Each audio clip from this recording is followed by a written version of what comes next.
Sub Express, nous sommes à Beaufou. Beaufou, situé à quelques kilomètres des Lucs-sur-Boulogne et du Poiré-sur-Vie. Et nous sommes aujourd'hui dans une brasserie, la brasserie La Louve. Et j'ai près de moi Damien qui va nous la présenter, cette brasserie. Oui, bonjour. Donc ça fait 3 ans qu'on a commencé à brasser avec ma compagne, avec Catherine. Et donc on a commencé avec ces deux petites cuves, donc toujours à Beaufou. Donc là, c'est une cuve de combien ça? Alors ça, là on va produire, on produit 20 litres de bière grand maximum. Ouais, c'est vraiment le démarrage là, c'était vraiment pour se faire plaisir. C'est le départ, c'était en tant qu'amateur, c'était histoire de se familiariser un petit peu avec le produit, savoir comment on fabriquait de la bière, parce que bon, c'est vrai qu'on ne sait pas forcément comment on fabrique de la bière. Déjà quand tu as commencé avec ça, tu savais que tu allais continuer avec ça? Oui, ouais, c'était l'objectif qu'on avait avec ma compagne, hein. C'était vraiment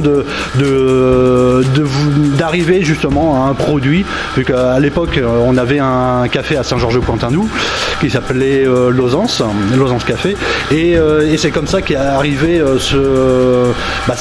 cette passion pour la bière artisanale. Donc ça veut dire que vous proposiez la bière aux clients avant de la fabriquer, et l'idée est venue un peu comme ça, on va dire, on va faire notre bière. C'est ça, c'est exactement ça. C'est grâce à d'autres brasseurs à qui on prenait leurs produits, et puis on a trouvé ça super sympa, la démarche était super cool, et on s'est dit une fois qu'on avait vendu le café, on s'est dit pourquoi on fabriquerait pas notre bière aussi, et lancer un petit peu ce côté artisanal, et c'est comme ça qu'on a démarré en fait. Alors on précise bien, toi tu es brasseur à 100%, tu ne fais pas fabriquer ta bière ailleurs, c'est toi qui la fabriques. La brasserie fabrique sa bière à 100%. Bon, c'est important de le dire ça. C'est important, et on ne cultive pas notre céréale, c'est un autre métier, c'est les agriculteurs, on travaille aussi avec l'agriculture, hein. Tout ce qui va être le malt d'orge, le blé, l'orge, le blé. Après on a une malterie artisanale, on travaille avec la malterie de l'Ouest qui est située dans le 17, et où on prend vraiment tout notre céréale. Une partie du houblon aussi arrive de là-bas, et on a aussi une autre partie du houblon qui arrive d'Esnay. Donc Esnay, c'est à quelques kilomètres d'ici, où c'est pareil, on essaye de travailler avec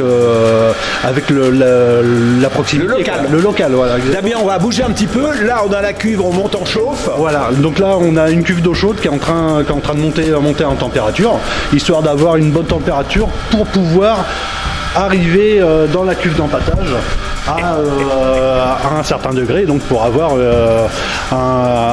une bonne température. Il faut aller à combien de degrés? Pour l'idéal, il faudrait qu'elle monte à 75 degrés, parce que les températures sont très froides. Donc il faudrait qu'on monte à au moins 75 degrés pour avoir une température d'empâtage à 66 degrés exactement. Donc là, c'est combien de litres dedans? Là, on part sur 1000 litres d'eau. Donc 1000 litres, voilà. Donc ça va partir dans les tuyaux qui sont là, ouais. Et ça va arriver ici. Exactement. La cuve d'empâtage. La cuve d'empâtage. Exactement. Donc là, cette cuve d'empâtage, en fait, va permettre justement donc de développer tout ce qui va être la robe de la bière. Donc avec le céréal, on va sortir tout ce qui va être sucre fermenticible pour créer de l'alcool, et bien sûr tous les arômes que moi je cherche à faire développer. Donc j'ai sélectionné du céréal pour pouvoir faire une bière. Donc là on va être sur une bière blonde. Voilà, c'est ce que tu nous disais tout à l'heure, le céréal. Voilà, donc là le céréal, donc première moisson, la malterie de l'Ouest, malterie artisanale. Et donc là on a un céréal légèrement torréfié, et là on a un céréal qui est très clair, donc c'est un céréal de base, et après on réagrémente avec un céréal un petit peu plus chargé, histoire d'avoir ramené des petites notes supplémentaires à la bière. Combien de temps ça reste dedans? Alors là, une fois qu'on aura mis l'eau chaude plus le céréal, il va falloir laisser infuser pendant 1 heure. Donc 1 heure, on infuse. Voilà. On infuse. Il y a des tuyaux partout ici. Voilà, il y a des tuyaux. Alors, là encore, pour le moment, on est assez calme parce que ça va être le démarrage. Une fois que c'est lancé, il y a vraiment des tuyaux partout. De là-bas, ça vient ici. Ça s'appelle comment là? Alors là, on va être sur la cuve d'ébullition. Donc là, une fois que ça aura fini d'empâter, On va faire tout un transfert pour rentrer à l'intérieur. Donc là, on va faire rentrer jusqu'à 800 litres. Et ça reste combien de temps? Et ça va, une fois que c'est à ébullition, donc 2 heures de montée de chauffe, et une fois que c'est à ébullition, on va laisser en ébullition pendant 1 heure. Donc 3 heures ici. Donc 3 heures environ. 3 heures et demie. C'est ça, à peu près 3 heures, 3 heures et demie. Et c'est dans cette cuve-là aussi qu'on va injecter tout ce qui va être houblon. Donc tout ce qui va donner l'amertume et certains arômes de la bière. D'accord. Voilà. 3 heures sont passées, on remet des tuyaux. On remet des tuyaux. Il y en a partout. Des tuyaux qui sont forcément nettoyés, désinfectés, parce que la désinfection est obligatoire. Et une fois que on a fini cette chauffe, il faut refroidir la bière. Et donc pour refroidir la bière, et ben en fait on repasse par un refroidisseur pour pouvoir la faire rentrer dans les fermenteurs. Et donc c'est encore pareil, c'est donc les tuyaux qui vont suivre. Ça repart dans l'autre sens. Ça C'est repart quoi dans le l'autre sens. refroidisseur? Fais-nous voir. Le refroidisseur, voilà, c'est ça, celui-ci. là. Exactement. D'accord. Donc ça c'est ce qu'on appelle un refroidisseur à plaques. Donc en fait, tout ça là, c'est des plaques. Donc en fait, on a le mou, parce qu'on n'appelle pas ça encore de la bière, parce qu'elle n'est pas non plus en état alcoolique. Donc le mou va rentrer dedans, va passer entre 2 petites plaques, et juste à côté on va avoir l'eau qui va aussi rentrer. Et en fait, il n'y aura aucun contact entre les deux, mais par contre il va y avoir un échange de calories, donc de température. D'accord. Donc en fait, on va avoir le mou, l'eau, le mou, l'eau, le mou, l'eau, etc., etc. Et ils vont se croiser pour justement avoir un bon refroidissement. Et donc de 100 degrés de la cuve d'ébullition, on va descendre à peu près une trentaine de degrés juste en passant par ici et uniquement avec l'eau du réseau. Donc le mou est bien frais, bien froid. Oui. Encore On rebranche un tuyau. le tuyau est toujours branché parce que ça part directement dans un fermenteur. Et on va où? Et on va justement dans un des 5 fermenteurs qui se trouve derrière. Voilà, le refroidisseur a fait son effet, a fait son travail. Voilà. Et on arrive ensuite donc dans le fermenteur. Il est branché à un fermenteur et donc automatiquement tout va être transféré dans un des fermenteurs qui sont ici. Donc on a 5 fermenteurs dans la brasserie. Et donc on va vider toute la cuve d'ébullition pour la faire rentrer dans un de ces 5 là. Et une fois que tout est dedans, on introduit la levure. Et c'est la levure qui va travailler. Et là, ça reste combien de temps là? Là, ça va rester. Alors, il va y avoir, on compte 4 jours de fermentation, voire 1 semaine, tout dépend comment ça se passe, tout dépend des levures aussi. Et donc, on va fermenter à 22 degrés.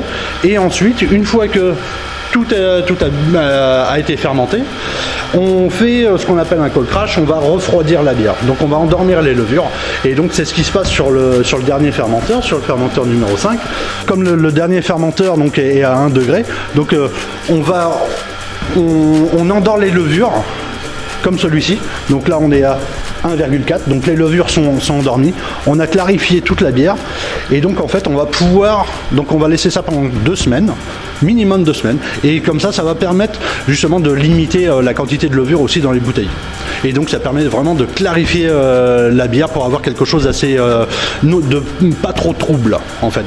Donc là ça reste 2 semaines. 2 semaines. Et Minimum. Minimum 2 semaines. Voilà. Et ensuite, je prends des échantillons. Donc voilà, je loupe un petit peu l'étape des échantillons.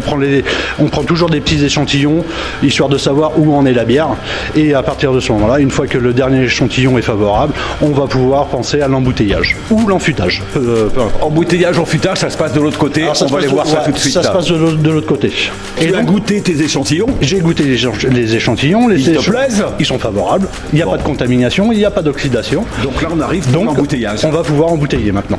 Donc ça se passe comment la phase? Donc la dernière cuve de la série. Donc c'est Alors on retransfère absolument tout dedans. Donc dans les fermenteurs, la bière est plate, elle n'a pas de gaz, on laisse tout s'échapper par les barboteurs. Et donc du coup, il faut créer du gaz. Donc pour créer du gaz, il va falloir fabriquer un sirop. De l'eau, du sucre qu'on va faire bouillir pour le stériliser. Et donc on va l'injecter dans cette cuve-là. Et une fois que c'est dedans, on va pouvoir faire transférer toute la bière dedans. Donc on va la remplir. Et une fois qu'elle est pleine, donc automatiquement la bière va se mélanger avec le sirop. Donc on est sûr d'avoir du sirop partout dans la bière. Et ensuite, on va pouvoir embouteiller, donc avec une capsuleuse manuelle. Donc on est vraiment manuel de A à Z. Et ensuite, on met en carton, palette, et ça part après en chambre chaude. Alors on va y aller voir dans la chambre Et on y chaude. va. Et ça Alors, reste attention. combien de temps dans la chambre chaude? Et ça va rester minimum 3 semaines aussi. Alors quel est le but justement de la chambre chaude? Et en fait, quand on embouteille, donc les fermenteurs sont à 1 degré, donc la température d'embouteillage va être aussi à 1 degré. Donc les levures, même si on laisse endormir les levures, elles dorment. Mais quand une levure dort, elle se tasse dans le fond. Donc quand on a fait le transfert entre le fermenteur et la cuve de sucrage, beaucoup de levures sont restées au fond. Mais par contre, on en a toujours un petit peu qui reste dedans. Donc automatiquement, on va quand même encore avoir un petit peu de levure dans la bière. Quand on monte en température, elles se réveillent. Et c'est ça, c'est exactement ça. Elles font leur travail. Et elles vont faire leur travail, c'est-à-dire on va la rentrer dans une pièce qui est entre 20 et 25 degrés. Et là, les levures, donc la bière va se réchauffer, les levures vont se réveiller. Et vu qu'on a rajouté du sucre dans la bière, elles vont trouver à manger.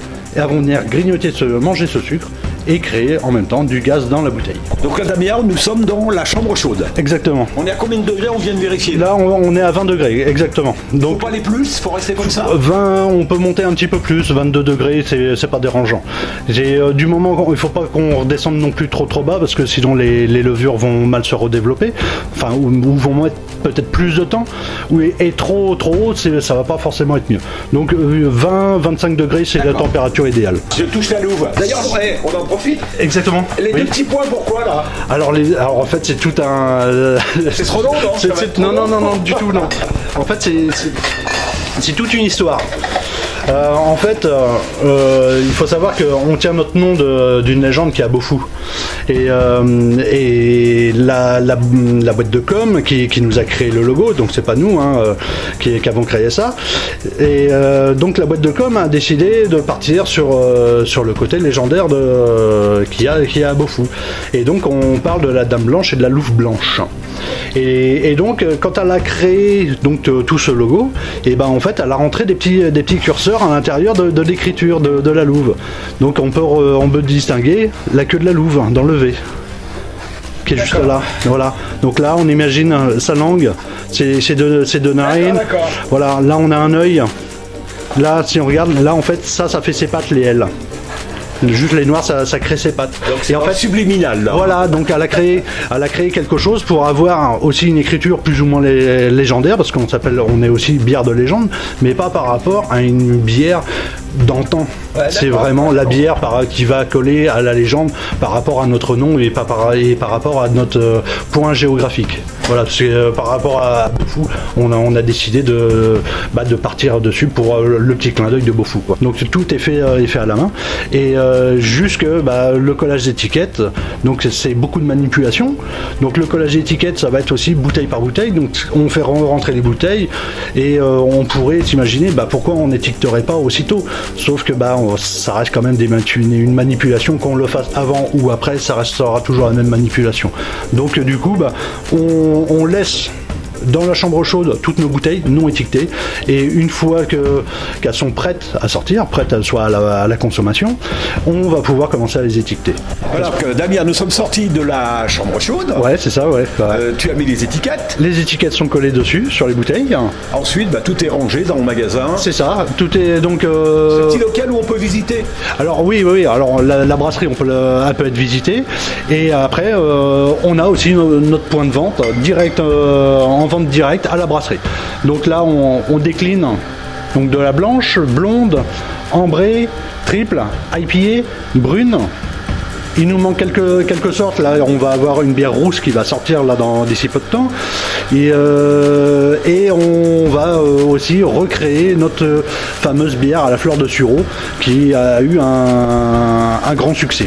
Donc les bières, on les trouve dans le magasin ici, mais on les trouve où autrement? Alors, tu es distribué comment? Alors, on distribue. Alors on passe surtout par les marchés. Donc, le marché de Beaulieu sous la Roche. On a le marché de Venanceau le mercredi, le marché de Belleville. On a aussi tous les marchés de Noël, les marchés d'été, donc que ce soit les puces de Saint-Christophe et ensuite on a quelques revendeurs. Donc on a Clémence à la Courolière qui est sur la commune de Beaufou. Donc c'est une petite un petit point de vente vraiment de viande et de côté vraiment artisanal. Dernièrement on a eu le logis technologie de la chaboterie qui vient de faire entrer notre gamme donc, dans le restaurant. Damien, on vient de faire le tour des points de vente. Justement, nous allons aller en découvrir un qui s'appelle le bar de la Louve. Le café de la Louve. Voilà. Vous pouvez aller goûter justement la bière qui est fabriquée, donc la bière de Beaufou qui est fabriquée ici et revendue aussi là-bas. Nous arrivons à Savigny, au café de la Louve, où nous retrouvons la fameuse Louve, la bière brassée à Beaufou. Voilà quelques exemples de cette superbe bière. Et sans plus attendre, je vais la déguster pour vous, quoi.